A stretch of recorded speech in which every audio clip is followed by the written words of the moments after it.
I'm going to be walking you through the use of the 1112 Extended Explorer.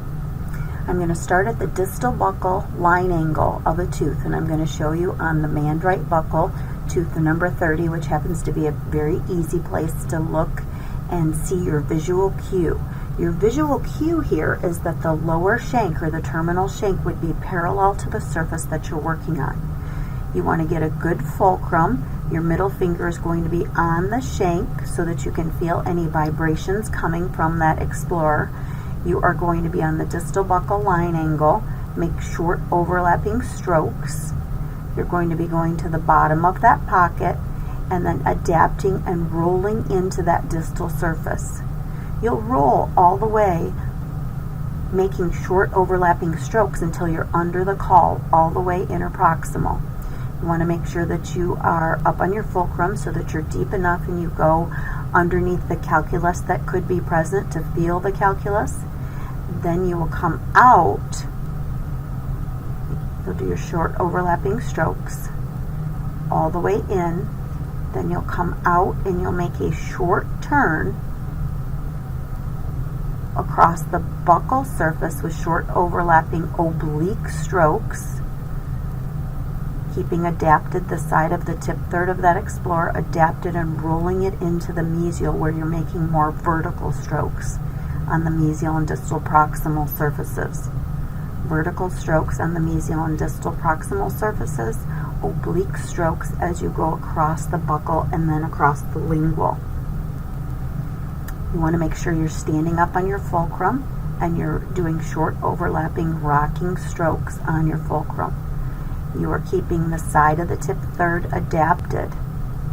You're going to the bottom of the pocket so that you can feel calculus deposits that are there, and that those calculus deposits have been removed after you've done your scaling. You're sitting at the 9 o'clock position for near surfaces. Your mandrite buccal, where we just were, is a near surface, and now your mand left lingual is a near surface. You have a fulcrum.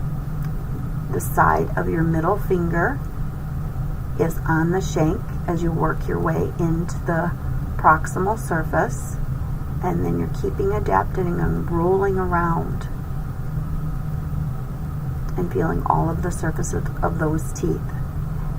When you are working on the mandibular arch, you are in a chin down position with your light directly over the mouth. Now we're going to lean our typodont back, or a patient back, to work on the max. We want this to be a chin up position with the light positioned a little bit more over the neck or the chest area. We're going to be in a palm up position for the maxillary arch. Again, looking to make sure that our terminal shank is parallel to the surface that we're working on, and that it goes up and over the tooth and handle into our hand. Now we're going to be doing instead of a wrist rocking, we're going to be coming down the finger. All of our fingers are always close together, and they're always in a single position so that we have more strength. Our pinky finger is going to be towards us. We're going to stay out of the line of fire as we're making short overlapping strokes across the surfaces of those teeth.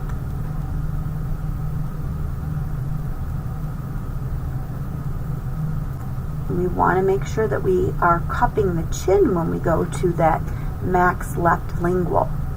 We're cupping the chin, and then we're coming and making the strokes